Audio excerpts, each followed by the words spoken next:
Welcome to War and Untold Stories. Here, we explore the hidden side of history, the battles that shaped the world, the daring prison escapes that defied the odds, and the shocking crimes that history tried to forget. Don't forget to subscribe, hit the like button, and share your thoughts in the comments. Today, we're going to look at the Battle of Stalingrad. This is often called the turning point in World War II because it marked the furthest advance of Germany into the Soviet Union. After this battle, the tide completely turned against the Germans.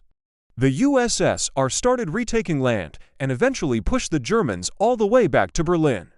But why was this battle so important? Why did it have such an impact on the war? And who were some of the key figures involved? So let's start by talking about the lead-up to the battle. As you might know, Germany invaded the Soviet Union in June of 1941. Their goal was to capture large amounts of land in the west of Russia and Ukraine, which they saw as part of their Greater Germanic East lands. German troops advanced incredibly quickly through the Soviet Union. They had planned to reach Moscow by October, but they didn't even need that much time. By late September, they were approaching Moscow.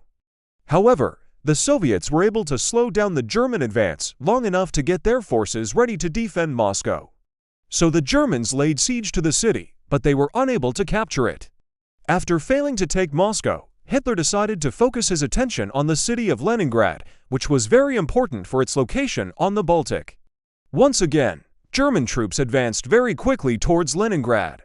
They reached the outskirts of the city in September 1941, just 2 months after they attacked. But once again, the Germans found themselves held up by Soviet resistance. In the south, things were going better for the Germans. They managed to push the Soviets back, and they took the city of Rostov-on-Don in November 1941.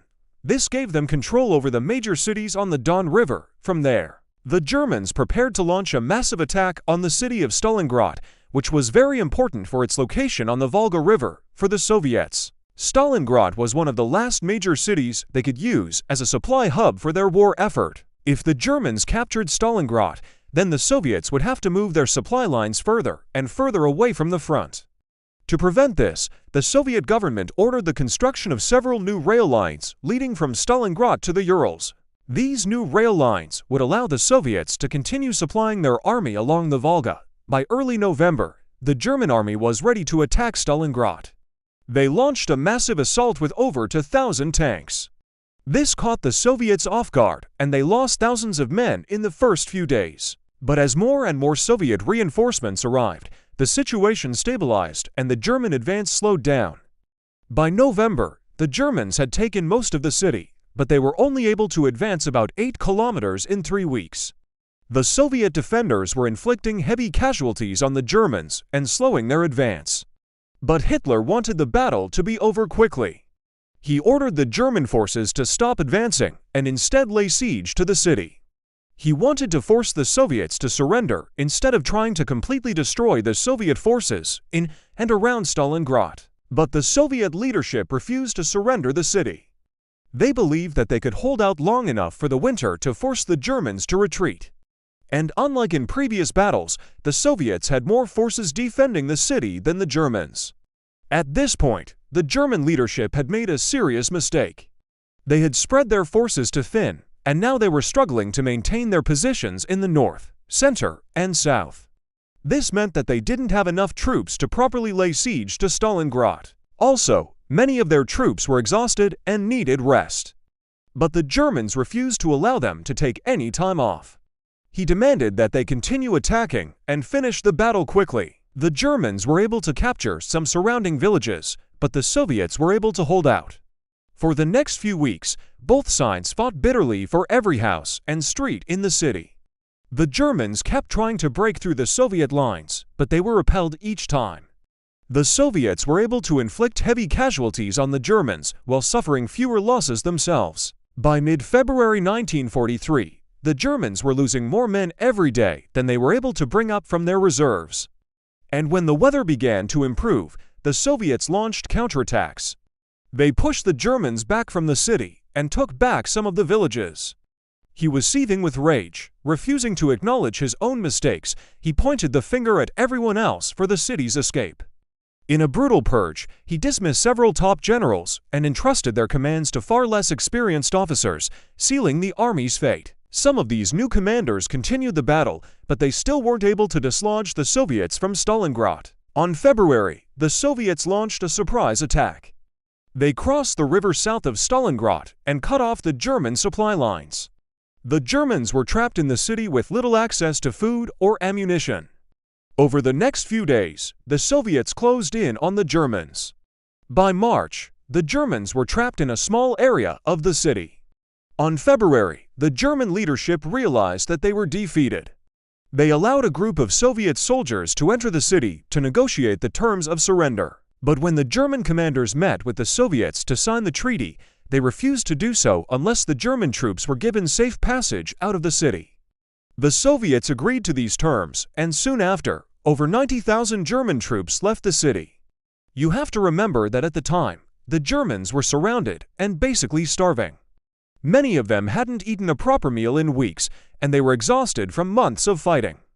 So it isn't surprising that most of them simply surrendered. The Soviets had expected the Germans to surrender, but they had hoped that they would surrender without getting anything in return.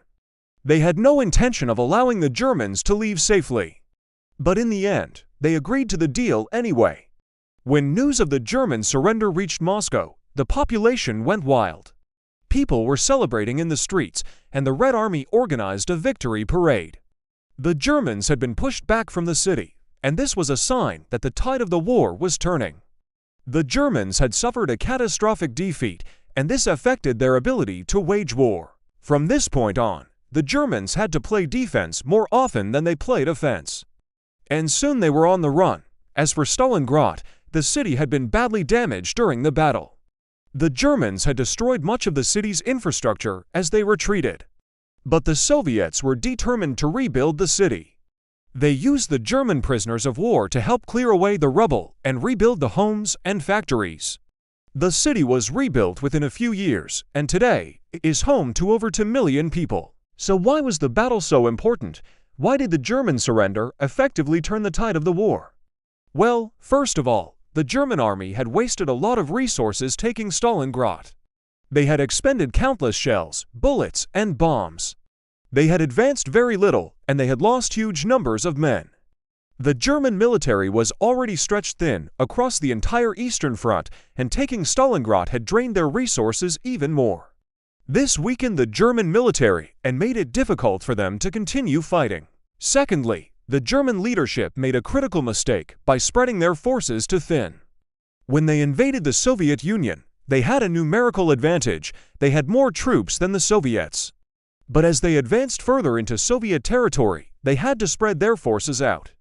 This made it difficult for them to attack, and it also made it difficult for them to defend. They were vulnerable to Soviet counterattacks, and that's exactly what happened. The Soviets were able to launch surprise attacks and push the Germans back. Finally, the battle showed the world that the Germans could be beaten. Before Stalingrad, the German army was undefeated in battle. They had won victories across Europe. And many people, including the British and French leaders, believed that Germany was invincible. But at Stalingrad, they proved that Germany could be beaten. The Soviets were able to inflict heavy casualties on the Germans and force them to retreat. This gave hope to the Allies that they could win the war. If you enjoyed this video, then please consider supporting us. And all of our supporters get early access to all of our content. Thank you for watching.